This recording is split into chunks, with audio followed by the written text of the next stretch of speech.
Северный ветер тихо ветви колышет, маленький домик стоит у реки. Там маленький мальчик тянет к маме ладони, маму зовет, но мама все спит. Мама, ты спишь, а тебя одевают в белый совсем незнакомый наряд.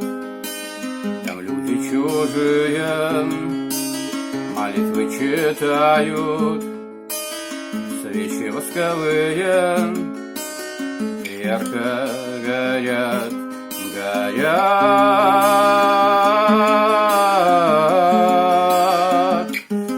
ярко горят.